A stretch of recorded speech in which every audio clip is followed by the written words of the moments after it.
ala sayyidina Muhammad wa ala alihi washabihi wasallam. Alhamdulillah, puji syukur tak henti-hentinya kita panjatkan kehadirat Ilahi Rabbi Allah Subhanahu wa taala yang telah melimpah curahkan beribu-ribu karunia nikmat yang tidak terasa berupa nikmat iman, nikmat Islam, nikmat sehat walafiat, nikmat panjang umur, nikmat menuntut ilmu, nikmat bekerja dan juga nikmat-nikmat yang lainnya yang mungkin tanpa sadar kita telah rasakan sejauh hidup ini. Yang alhamdulillah, marilah kita ucapkan hamdalah, alhamdulillahirabbil alamin. Sebagai bentuk syukur serendah-rendahnya bentuk tanda syukur adalah dengan mengucapkan hamdalah. Dan setinggi-tingginya bentuk syukur adalah dengan melaksanakan, menggunakan setiap nikmat yang Allah berikan dalam langkah-langkah kebaikan. Dan tidak lupa salawat serta salam kita haturkan kepada suri tauladan baginda Nabi besar Muhammad Sallallahu Alaihi Wasallam, yang semoga senantiasa salawat yang kita bacakan tersampaikan kepada beliau, kepada Rasulullah Sallallahu Alaihi Wasallam, juga para keluarganya, para sahabatnya, para tabiin, tabiut tabiin, dan juga kita. Semoga Allah akui, Rasul akui selaku umatnya Nabi Muhammad Sallallahu Alaihi Wasallam, yang semoga Allah istiqomahkan untuk menjalankan setiap sunnah-sunnahnya dan juga diberikan syafaat yaumil qiyamah. Amin amin ya rabbal alamin. Baik rekan-rekan lintas arta sekalian yang berbahagia, yang saya hormati para pimpinan lintas arta dan juga rekan-rekan sekalian yang alhamdulillah pada kesempatan siang hari ini kita dapat berkumpul. Allah masih berikan kita nikmat untuk duduk di atas sejadah, Masya Allah ya. Mungkin terlihat sederhana, tapi itu luar biasa dibandingkan kita terbaring di atas kasur di rumah sakit ya. Masya Allah luar biasa. Artinya ini adalah suatu nikmat yang tidak terhingga. Dan alhamdulillah pada kesempatan siang hari ini kita akan sama-sama mendengarkan tausiah ilmu yang akan disampaikan oleh guru kita bersama, yaitu Dr. Zainal Abidin Syamsuddin, LCMM. Beliau merupakan pimpinan Ibnu Hajar Boarding School Jakarta, yang insya Allah akan bawakan tema tentang cara mudah mendidik keluarga. Ini sudah kesekian kalinya kajian bulanan Rohis Lintas Arta yang bahas tentang keluarga. Artinya sebegitu pentingnya, sebegitu urgentnya keluarga bagi kehidupan manusia, terutama untuk umat Islam. Karena keluarga itu adalah fondasi utama untuk membentuk negara. Untuk membentuk negara yang kuat, itu diperlukan dari fondasi terkecil, yaitu dari keluarga terlebih dahulu. Bagaimana untuk mendidik keluarga yang baik dan benar, apalagi dalam sudut pandang Islam, kita akan dengarkan bersama, akan disampaikan oleh Dr. Zainal Abidin. Namun sebelum itu, marilah kita buka dengan ta'awuz dan basmalah. A'udzubillahi minasyaitonirrajim. Bismillahirrahmanirrahim. Tidak panjang kalam lagi, langsung saja sama-sama kita akan mendengarkan ilmu dan juga tausiah yang disampaikan oleh guru kita bersama. Dipersilahkan untuk mempersiapkan diri yang sebaik mungkin dalam dari lahir, batin, dan juga fisiknya. Langsung saja kepada Ustadz Tafadhol Mashkuran. Assalamualaikum warahmatullahi wabarakatuh. Alhamdulillahi rabbil alamin, wassalatu wassalamu ala asyrafil anbiya'i wal mursalin Muhammadin wa ala alihi wa sahbihi ajma'in wa ba'd. Yang hadir di sini mudah-mudahan semua sudah menikah. Mudah-mudahan ya, karena harusnya membahas anak pasti punya bapak, anak pasti punya ibu, berarti di sini sudah berkeluarga. Yang belum berkeluarga, saya doakan secepatnya mendapatkan jodoh yang soleh, solihah, yang cocok kriterianya dunia dan akhirat. Dan mudah-mudahan calon suaminya yang perempuan, calon istrinya yang laki, seia, sekata, sesurga dan seneraka. Itu harapan kita. Saya cerita tentang anak dulu, Pak. Anak itu banyak bikin susah orang tua. Tapi Allah memberikan karunia kepada setiap orang tua, senang disusahi anak. Tanyakan kepada yang sudah nikah. meromantikannya kita punya anak itu banyak susah. Dari mulai ya mungkin proses menikahnya aja udah susah. Ya, nikah itu senangnya cuman berapa? 5 menit.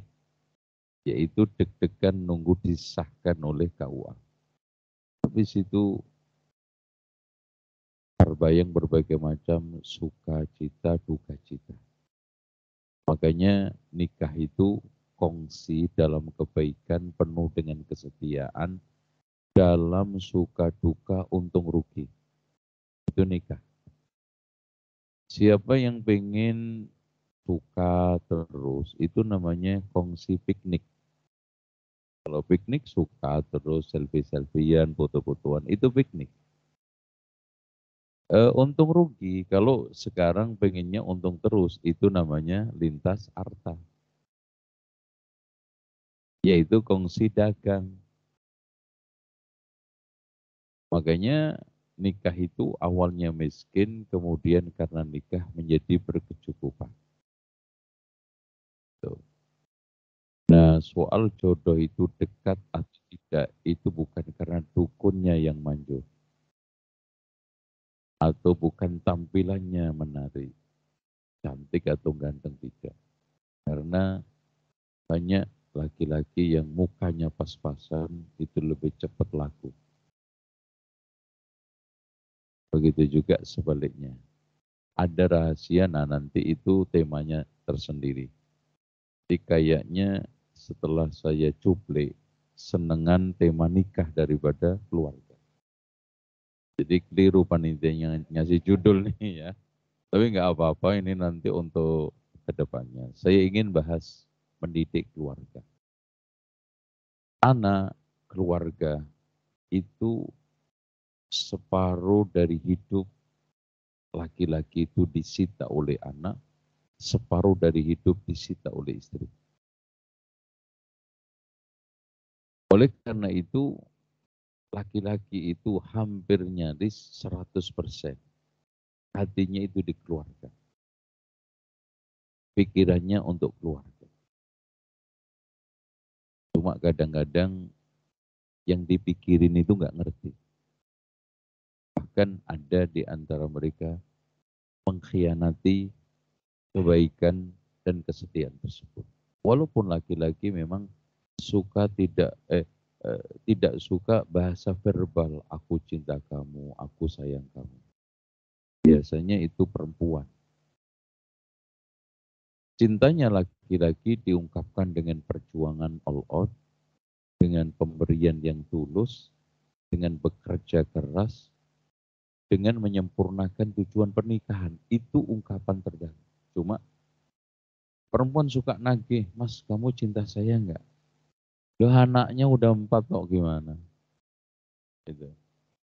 Itu masih, kenapa? Pengennya itu verbal. Tiap hari ada sayang-sayangan. Padahal kalimat sayang dan cinta lepas ketika lapar. Iya enggak? Iya. Walaupun sedang bercinta kayak Romeo Juliet, pilihan lapar, bubar. Tuh. Makanya ungkapan cinta seorang laki-laki ke sana. Oke. Nah, Allah mengungkapkan anak itu dengan kalimat al-malu wal banuna zinatul hayati dunia. Harta dan anak itu perhiasan dunia. Ibu-ibu atau mbak-mbak atau terserahlah panggilannya. Punya perhiasan nggak? Punya nggak? Kalung punya nggak? Saya bukan ustadz yang suka ngambil sedekah. Jangan takut. Takut banget ini. Trauma ya? Dulu pernah ke sini orangnya? Enggak kan? Enggak tenang. Orang yang punya perhiasan itu rata-rata fungsinya 4. Dipamerkan, dibanggakan, dipandang indah, dibuat simpenan. Tanya aja sama ibu-ibu, mbak-mbak yang punya kalung, dipamerkan. punya kewang, dibanggakan. Sambil ngomong supaya kelihatan gelangnya yang perlu dibetul. Gimana Mbak? Sehat? Dibanggakan, dipandang indah. Dan anak juga ternyata itu Pak. Dibanggakan. Siapa orang tua yang nggak anak? Nggak ada. Biarpun ya tampilannya itu udahlah. Tapi tetap aja. Wah, Masya Allah. Anak saya itu di kelas itu selalu kalau nomor 2, nomor 3, nomor 1 dari belakang. Ya, pokoknya seneng aja udah. Meskipun dia itu tampilannya pas-pasan udah paling ganteng, paling ini udah. Itu. Cuman siklus anak, makanya gini. Saya sering katakan, orang itu kalau tidak bisa mempertahankan rumah tangga di umur 3 tahun, banyak crash, banyak tengkar, mendingan pamit sama mertuanya, dilepas. Kenapa? Karena orang ini jarang bisa bertahan ketika umur 7 tahun, apalagi 12 tahun. Kenapa ujiannya 12 tahun? Karena anak udah gede-gede. Kayaknya tingkat perceraian itu tinggi ketika anak itu SMP sama SMA. Dan tandanya, yuk 3, 4, 5 tahun. Kenapa? Karena anak umur lucu-lucunya saja Anda belum bisa mendapatkan kebahagiaan. Anda tidak tenang, bagaimana nanti kalau sudah di guncangan besar ketika anak umur SMP, SMA. Nah, anak umur kok 0 sampai 5 itu kan nyenengin kan itu. Ya. Tangis saja seneng, ya enggak? Nah, umur 5 sampai 7 ngeselin. Iya kan? Ngeselin, iya. Lah, jangankan nangis, ketawa aja kesel gitu. Ketawa ngakak aja kayak keledai loh. Diam. Gitu. Ketawa aja kesel gitu. Nah, umur 8 sampai 17 nanti selesai. Jadi nyenengi, ngeseli, selesai. Ini kasih gambaran biar real. Jadi yang belum nikah biar nggak nikah sekalian.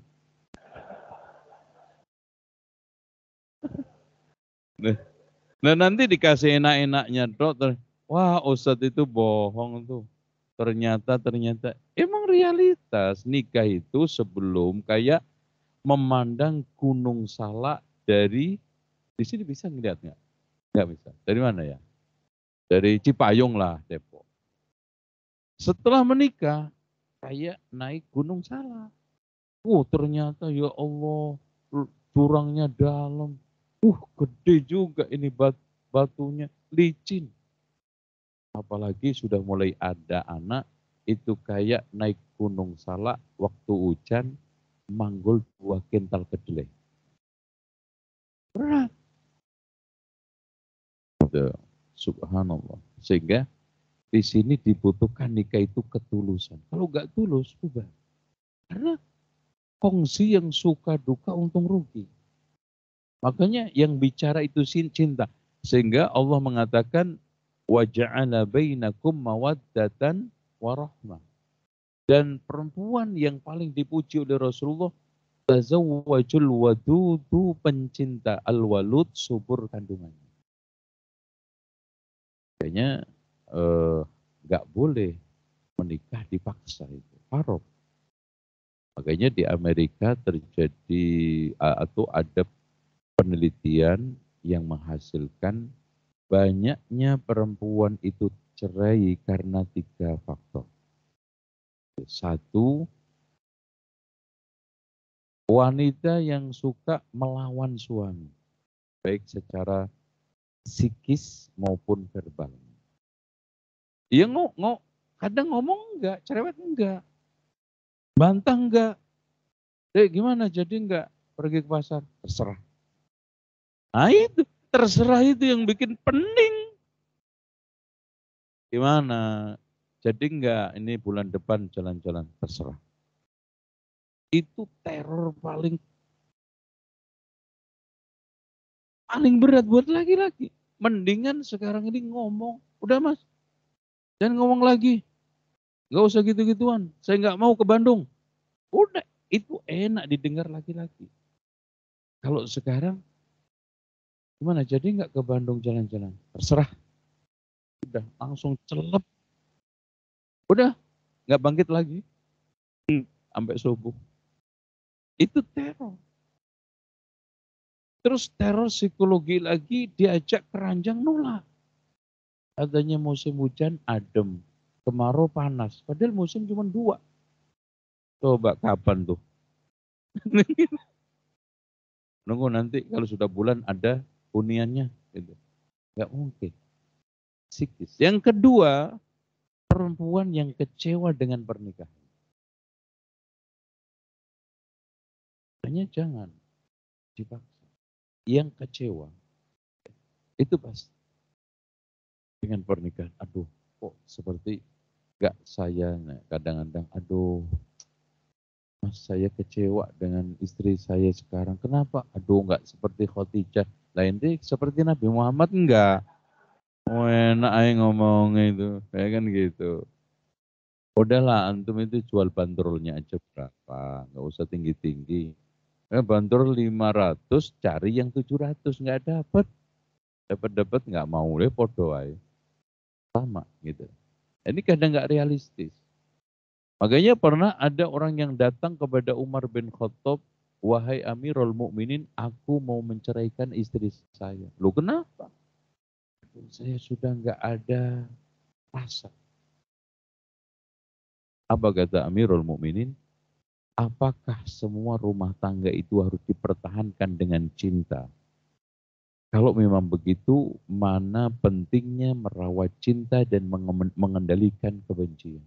Makanya pekerjaan cinta itu lebih berat daripada perasaan cinta. Paham nggak? Apa Mbak? Kayaknya bisik-bisik ini. Ada sesuatu. Oke. Perasaan gampang. Ada orang yang kadang juga datang, udah nikah, anak 6. Bilang, baru sekarang. Tuh Pak Ustadz, Ana mau menceraikan istri saya karena nggak ada rasa, boleh nggak? Lah anakmu berapa? 6. Lah 6 itu rasa apa kemarin? Enak aja loh. Gitu.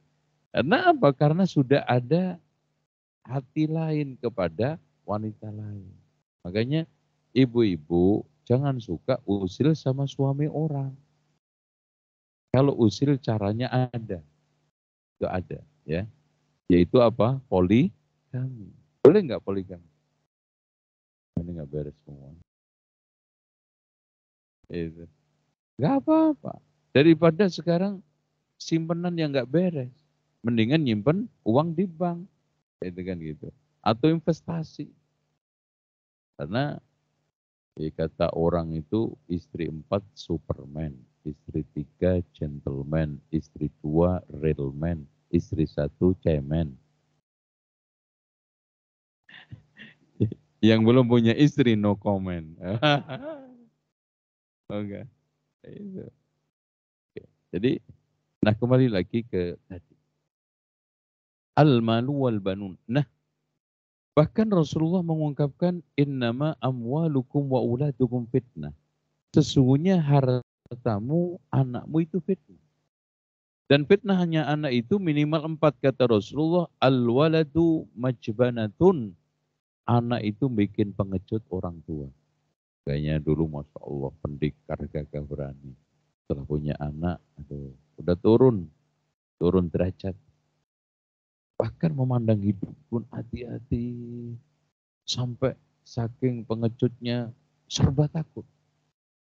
Ada sebagian ibu-ibu anak baru masuk TK yang dipikirin udah masuk UI coba.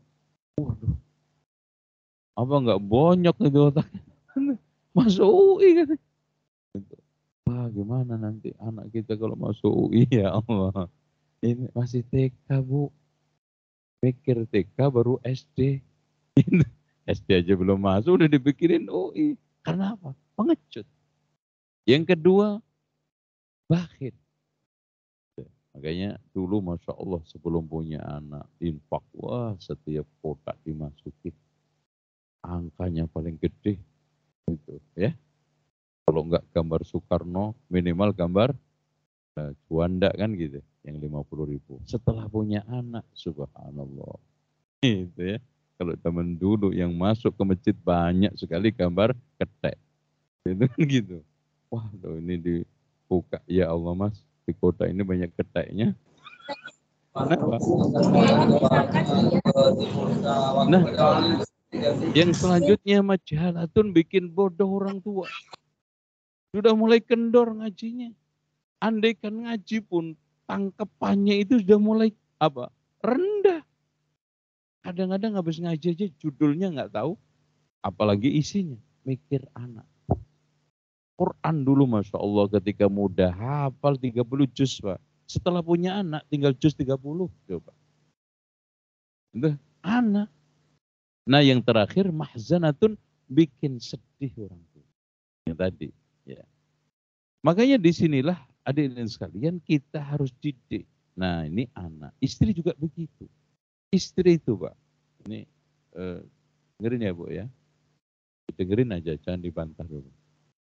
Istri itu titip. Jadi laki-laki itu kadang-kadang maaf ya. Mentang-mentang punya kebijakan all out untuk menceraikan. Semena-mena sama perempuan. Ya. Makanya Rasulullah ketika khutbah haji wada memaklumkan, coba bayangkan, wanita dimasukkan sebagai teks khutbah itu menjadi suatu apa? Hak yang harus dibela. Kata Rasulullah, fattaqullaha fin nisa, bertakwalah kamu kepada Allah di dalam didik, jagai, ngerawat, dan juga nyayangi perempuan. Kayaknya Allah juga memberikan satu penegasan, wa'ashiruhunna bil ma'ruf. Pergaulilah dengan apa? Cara ma'ruf. Kenapa? Karena memang mereka ini banyak kelemahannya. Makanya secara umum sifat perempuan yang tidak dimiliki laki-laki kan 5. Ya. Apa aja Bu? 1. Ibu ini perempuan apa wanita? Nih, saya sampaikan nanti nyandar baru. 1. Perempuan itu paling doyan ngobrol. Oke. Makanya lihat aja, kalau ngadepin masalah, perempuan itu ngomong dulu baru mikir. Beda dengan laki, mikir dulu baru ngomong. Itu. Kalau ibu-ibu nyerocos dulu, baru mikir nanti. Iya, salah ya. Makanya Bapak biarkan ngomong. Jangan di sini ngomong, di sini nyaut. Bikinlah kalau sekarang lagi komunikasi seperti itu loh. Balon tot-tot itu yang dipencet bunyi itu dulu. Untuk anak-anak itu. Gantian. Dan kasih kesempatan dia untuk ngomong lebih banyak. Biarin aja sampai kapok. Sampai kapok, puas, sampai habis, terus tanya, gimana? Masih ada? Ya ada nanti, gitu kan gitu. Pokoknya banyak diem, ngalah. Karena apa tadi? Banyak ngomongnya, biarin. Nah Bapak, diem dulu, mikirnya, ngomongnya nanti. Jadi enak. Yang kedua paling doyan ngumpul-ngumpul. Makanya perkumpulan itu banyakkan laki apa perempuan?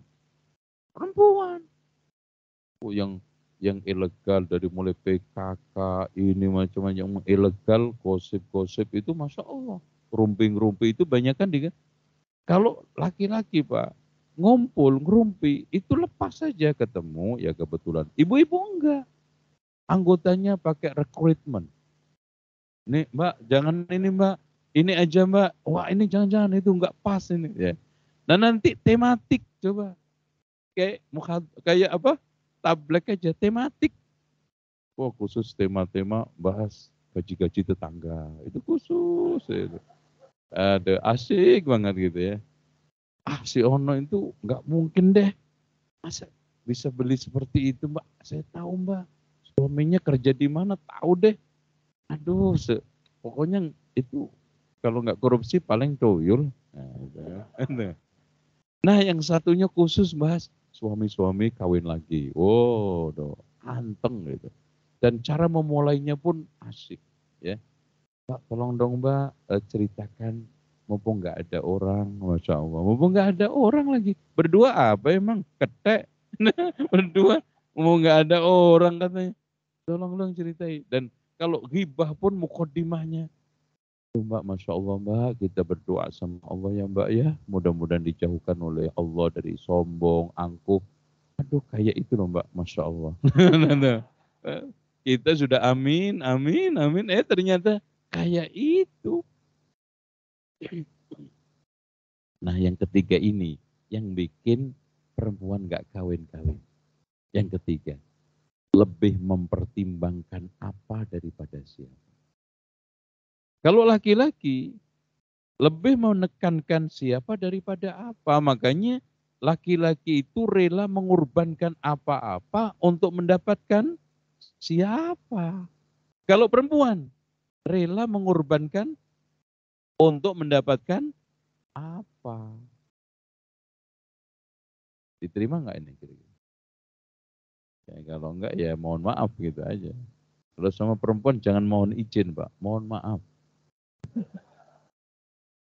Kalau antum minta izin nggak bakal diizinin. Minta maaf. Gitu. Maafin Mbak, itu aja. Jangan sampai kalah sama HP kehabisan pulsa. Mohon maaf, pulsa Anda tidak mencukupi. Gitu. Pokoknya sama perempuan, mohon maaf. Apa aja, insya Allah. Itu bisa, Masya Allah Pak. Dia akan tunduk, taat. Ya. Tapi kadang-kadang maaf, ada laki-laki itu kadang nggak bisa mengatur diri, nggak punya kekuatan di depan perempuan. Ini juga nggak benar. Karena sebagai seorang laki-laki pemimpin. Makanya jadi pemimpin itu yang tegas, ngayomi, tapi sayang pada tempatnya.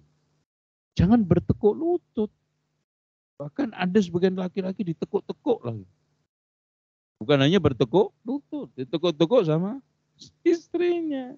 Nggak boleh Pak. Makanya caranya laki-laki dengan perempuan di dalam surat An-Nisa itu nggak boleh perempuan lebih banyak duitnya dari laki-laki.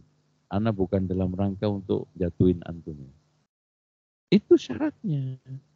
Antum punya kepemimpinan yang kuat, bisa mengayomi, syaratnya harus punya uang lebih banyak daripada, ada yang jawab, daripada istri itu ya. Boleh istri punya duit. Nah, yang keempat perasa. Perempuan itu perasaan. Makanya lihat aja kalau salah paham. Perasaan dong Mas, perasaan dong, perasaan dong. Katanya laginya utek no pakai perasaan aja, utek no pakai lo, utek mikir. Gitu. Nah, yang terakhir sensitif. Nah, kalau antum memahami 5 ini, insya Allah bisa mengayomi. Ini problematika. Nah, modal sekarang,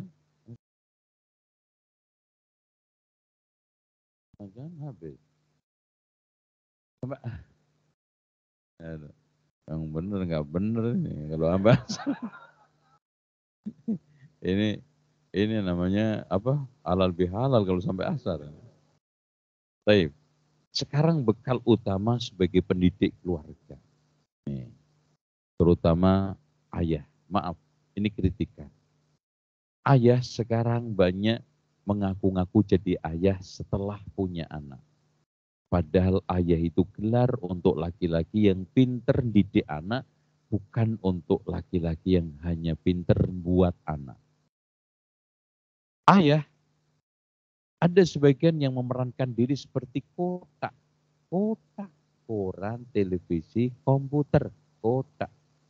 Kegiatannya cuman elektronik, ini browsing, lihat apa chatting, kadang-kadang suami istrinya nggak keurus, anaknya nggak keurus, pagi-pagi jam 9 udah chatting sama janda, itu kan gitu. Ini ayah. Dan bahkan ada sebagian ayah yang didatangin anak itu hanya seperti ATM, butuh duit. Ya Allah, ini namanya menyamakan dirinya seperti box ATM, didatangin anak ketika hanya butuh uang. Jangan. Bahkan sekarang ini bapak-bapak ibu sekalian, banyak anak yang yatim sementara ayahnya itu masih hidup. Kenapa? Karena yatim yang hakiki itu bukan kehilangan mati orang tuanya, tapi anaknya Masya Allah mandiri, hebat, berhasil, tapi kehilangan pengasuhannya. Ya contoh aja ya, maaf. Bahkan dikatakan sekarang ini negeri kita ini fatherless country, yaitu negeri kehilangan ayah. Coba aja cek sekarang, guru TK banyakkan laki apa perempuan? Nah, ketika dipanggil sekolah anaknya masalah yang datang ibunya apa bapaknya? Ibunya. Yang ngadap kepala sekolah, ibunya. Terlambat SPP, ibunya. Antar jemput, ibunya. Udah gitu arisan lagi juga ibunya. Gitu. Itu maksudnya ditagih utangnya arisan, ibunya. Ditagih sama kredit juga yang keluar siapa? Ibunya, istri. Masya Allah. Sementara laki-laki kemana? Ya itu tadi. Ngurus yang enggak. Mancing, betah. Bahkan disuruh gendong anaknya 10 menit aja ogah-ogahan ngeluh-ngeluh. Gendong sangkar burung 10 meter, 10 kilo. Betah. Coba bayangkan gendong anak 10 menit kagak betah. Gendong sangkar burung 10 kilo. Mana Pak? Lomba. Lomba apa? Adu burung. Itu kan gitu. Mau Pak? Mancing. Nah mancing terus? Iya. Di rumah kayak ikan mujair dipancing nggak kena katanya. Akhirnya apa? Mending gue ngeliat ikan mujair. Ngap-ngapan manis kayak dedek. Diem. Kan gitu kan. Dipancing juga enak. Di rumah. Nah makanya sepik ini juga harus diatur gitu Bu. Jadi bikin laki-laki itu betah di rumah. Caranya ya dandan. Dandan jangan cuma keluar karena tampilan perempuan itu sekarang keluar kayak kijang, di rumah kayak monyet, semrawut. Baunya naudzubillah gitu loh. Mentang-mentang mau suaminya karena nggak ada lagi, mau apa lagi kan gitu. Jadi jangan pulang kadang-kadang dicium jidatnya bau PPO, kanan kiri kena saus kan gitu. Dari mana? Makanya dirawat karena persaingan ketat. Nah itu. Kalau yang pengantin muda nggak dandan juga oke, yang tua-tua itu loh perlu. Nah ini. Nah sekali lagi soal kaitannya dengan pendidikan anak. Nah kehadiran kita perlu Pak. Suami istri ini hadir di anak itu perlu kenapa? Karena manusia itu laki perempuan dituntut untuk memiliki dua kelenjar yang harus stabil, maskulin sama feminim. Cuma kalau perempuan feminimnya harus menonjol, laki maskulin. Makanya ketika pendidikan PAUD sama TK terutama dan SD, jangan juga guru laki semua. Nanti menonjol maskulinnya, perempuan semua, feminim. Disinilah kenapa ibu bapak harus hadir. Itu sibuk boleh, kerja boleh, tapi ada waktu. Contoh ya, saya sering kasih, kan suka-suka ada hari kejepit kayak kemarin apa? Yang ini nanti tanggal 28 hari Kamis lah, ini. Terus Jumat. Daripada sekarang keluar juga repot, jalan-jalan nanti pulang juga masuk angin. Udah kita bikin kegiatan di rumah. Caranya ngumpul-ngumpul ya suami istri nanti pagi-pagi sholat subuh diajak ke masjid, pikir pagi nanti ada kerja bakti rumah kan hari-harinya semrawut tuh. Nah, ayo dibagi-bagi, ada yang toilet, ada yang dapur, ada yang ini. Habis itu mandi, habis mandi sholat duha. Kan bagus. Ya, nanti kita ajak Pak Sabtunya Masya Allah ada tablek, ada kajian. Nah, ada jalan lagi, ada jalan-jalan ngajak makan, bukan hanya sekedar makan, ya. Jangan juga sibuk terus dengan HP, suaminya sama HP, istrinya sekali-kali offline. Karena terus terang Pak, sekarang ini banyak perempuan, istri-istri seringnya melototin muka HP daripada muka suami. Iya, ada sebagian juga laki-laki di rumah sama di rumah, mungkin di lantai 1 sama 2. Ya, HP-nya punya. HP Cina nih, nggak mati-mati.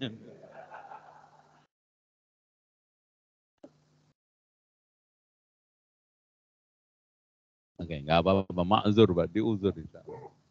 Ya, oke, ngomong apa gue sampai lupa tadi. Ya, apa tadi?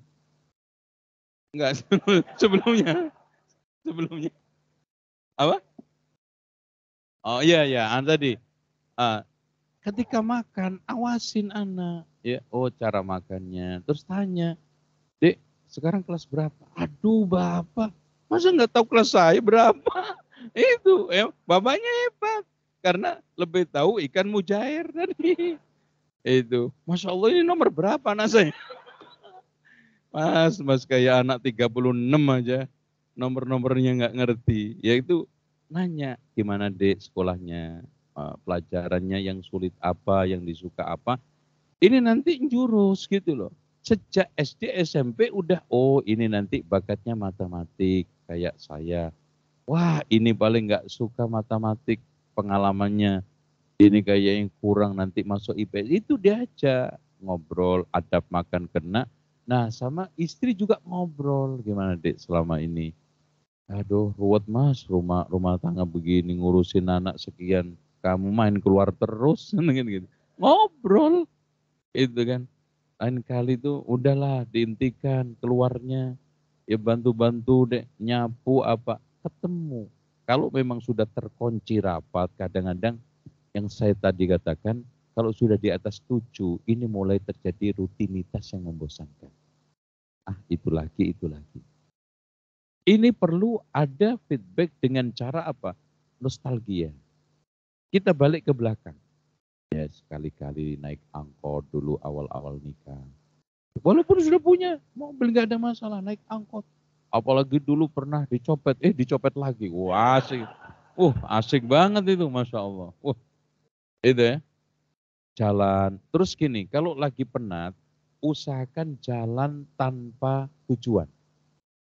Terutama malam. Jadi kenapa? Ini bukan, ini apa namanya main-main Pak, benar. Siapa yang sedang stres, sedang kita itu jogging, jangan ada mikir tujuan.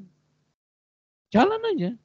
Mau nyampe kemana, sampai kita itu fresh, blank, ngobrol nanti. Mampir masjid, wudhu, sholat 2 rakaat. Udah.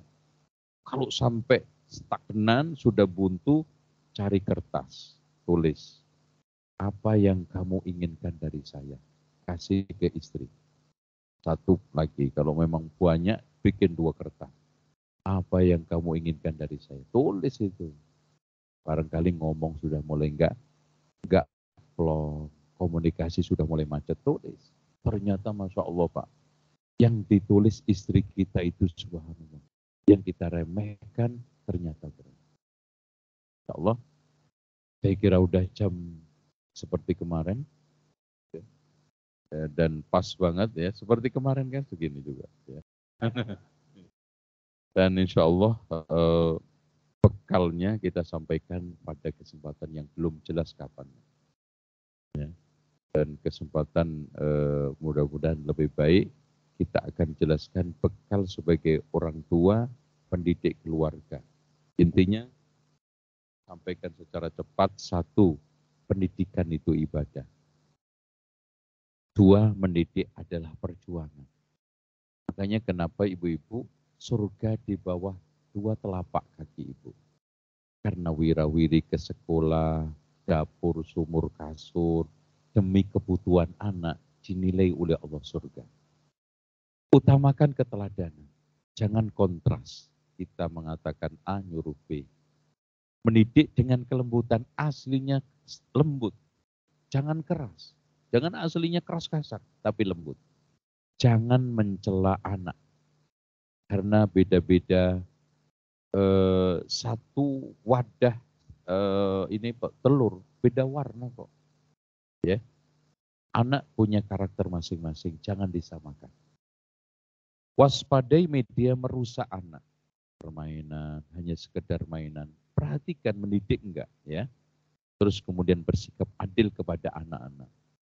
Jangan pilih kasih. Ya. Apalagi nanti membekas. Jangankan Pak, yang besar. Saya itu ingat banget dulu diajak orang tua, kakak saya, adik saya nonton bola, saya ditinggal. Itu masih sekarang ingat. Itu. Apalagi pemberian itu ya. Terus kemudian bijaksana dalam memberi hadiah. Jangan serba materi. Kamu nanti kalau ranking 1 saya beliin motor. Nanti duit lagi. Enggak didik. Jangan tergesa-gesa ingin memetik hasil. Karena namanya aja membentuk. Seperti nanam. Baru tumbuh. Antum sekarang pengen buahnya.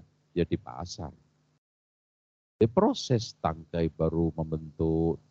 Sekarang ranting baru membentuk. Baru bunga, baru buah. Hidayah di tangan Allah. Jadi jangan cepat sekarang frustasi, kemudian mengatakan saya sudah nggak bisa, anak ini sudah bandel, tengil, jangan. Karena tidak ada anak yang lemah, anak yang ada adalah anak yang belum mampu menggali kekuatannya. Tidak ada anak yang bodoh, yang ada adalah anak yang belum bisa menghilangkan kebodohannya. Dan terakhir berdoalah kepada Allah. Intinya tidak ada orang yang paling lemah dibanding orang yang tidak bisa berdoa. Dan doa ini sering saya katakan bisa melakukan atau bisa menghasilkan sesuatu yang dianggap mustahil oleh otak manusia, usaha manusia. Mustahil enggak Pak? Ada orang selamat dari perut ikan. Ternyata Nabi Yunus keluar dari ikan selamat. Ada orang yang terjebak di dalam gua, ketutup batu besar, keluar juga berkat doa. Jadi jangan malas berdoa. Itu saja. Mudah-mudahan apa yang saya sampaikan ini bermanfaat dan semoga Allah Subhanahu wa taala menjadikan ilmu-ilmu yang kita pelajari hari ini bermanfaat. Semoga pertemuan kita pertemuan yang dirahmati Allah, perpisahan kita perpisahan yang dijauhkan oleh Allah dari keruh hati dan perpecahan. Kita akhiri dengan doa kafaratul majlis. Subhanakallahumma wa bihamdika asyhadu an la ilaha illa anta astaghfiruka wa atubu ilaik. Wassalamualaikum warahmatullahi wabarakatuh. Waalaikumsalam warahmatullahi wabarakatuh. Syukran jazakallah khair telah menyampaikan materi tentang mudahnya mendidik keluarga. Alhamdulillah pada siang hari ini kita mendapatkan perspektif lain tentang masalah keluarga dan juga pernikahan. Mungkin mayoritas, kebanyakan kita mendengarkan tentang ayo nikah muda, nikah itu senang. Bahkan adalah satu kajian yang mengatakan nikah itu senangnya cuma 5%.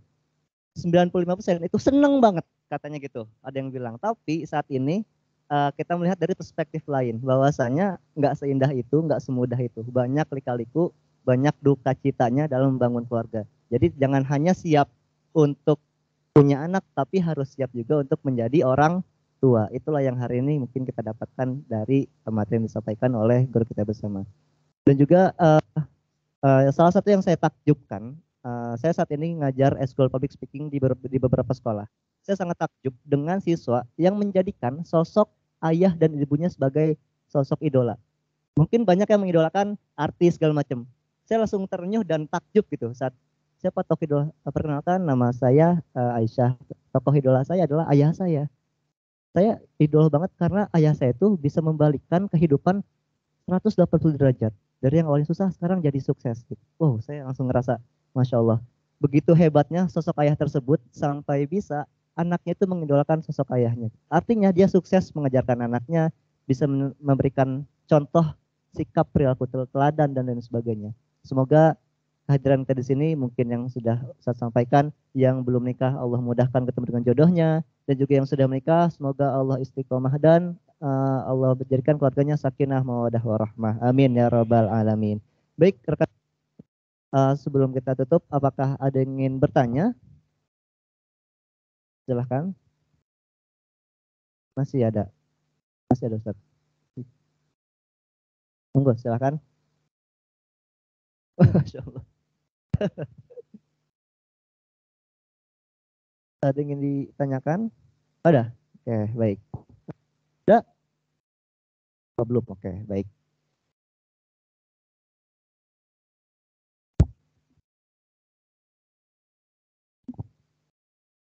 Assalamualaikum warahmatullahi wabarakatuh.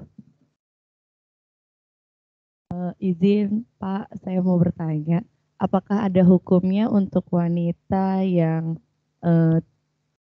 memiliki rencana untuk tidak menikah, apakah itu haram atau hukumnya seperti apa? Apa diperbolehkan dalam agama atau tidak? Sekian, terima kasih. Tidak menikah dan menikah itu sebetulnya masalah privat. Cuma secara umum asli hukum nikah itu sunnah. Tapi memang ada beberapa ulama yang tidak menikah. Tapi itu bukan contoh. Jadi menikah itu contoh, tidak menikah itu contoh, dan itu pertimbangannya murni pribadi yang sangat spesifik. Contoh Imam At-Tabari tidak menikah, Imam An-Nawawi tidak menikah. Ketika ditanya alasannya simpel banget belum jawabnya. Perempuan mana yang siap sanggup hidup sama saya? Saya aja makan cuma sehari sekali siang tok. Itu jawabannya. Ibnu Taimiyah juga nggak menikah. Nah, pertanyaannya sekarang, tidak menikah itu maslahatnya apakah lebih banyak daripada madaratnya? Untungnya dengan ruginya. Pastinya secara naluri normal ruginya lebih banyak. Gitu. Oleh karena itu di sini perlu adanya stimulus yang kita harus hadirkan di dalam diri kita. Untungnya menikah, prospek menikah, tujuan menikah, dan ketakutan itu harus juga diperangi. Ketakutannya, traumanya apa? Karena ada orang yang tidak menikah karena trauma sama orang tuanya, kegagalan rumah tangganya. Ada juga cerita yang negatif dari temannya. Ini semua mempengaruhi orang itu takut menikah. Tapi yang paling seru itu karena trauma kegagalan kedua orang tuanya. Itu yang bikin anak-anak itu akan takut menikah. Nah, dalam kondisi seperti ini harus ada mentor. Makanya di antara sekian cara hidup yang benar, kita harus punya mentor. Aslinya mentor itu orang tua. Tapi kalau nggak dapat orang tua, siapa aja? Teman juga boleh jadi mentor. Syukur-syukur guru juga bisa jadi mentor. Syukur-syukur kita punya konsultan. Tapi harus ada. Karena mentor itu kita bisa menyampaikan hal yang sangat rahasia dan hal yang sangat krusial untuk disampaikan kepada siapa saja. Sementara orang itu kalau kalau nggak dilampiasin itu biasanya otaknya butek, istilahnya bisa stres, butuh pelampiasan. Nah, gitu. Ketika kita punya mentor itu kayak mukul itu ada ruangan.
Karena pahalanya bukan pahala perbuatan, tapi pahala setiap orang yang ibadah di dalamnya, masya Allah, tanpa mengurangi pahala orang yang ibadah tersebut. Jadi inilah lelang pahala jariah, passive income ya, masya Allah. Jadi kita nggak ngapa-ngapain, tapi pahalanya ngalir terus. Itulah yang kita nantikan. Jadi yuk sama-sama semoga bisa Allah murahkan rezekinya agar kita bisa bantu untuk mensukseskan hasil investasi. Baik, rekan-rekan sekalian, kita tutup pertemuan hari ini dengan hamdalah. Alhamdulillahirabbil alamin. Astagfirullahaladzim. Astagfirullahaladzim. Subhanallahumma wa bihamdika asyhadu an la ilaha illa anta astaghfiruka wa atubu ilaik. Wassalamualaikum warahmatullahi wabarakatuh. Waalaikumsalam warahmatullahi wabarakatuh.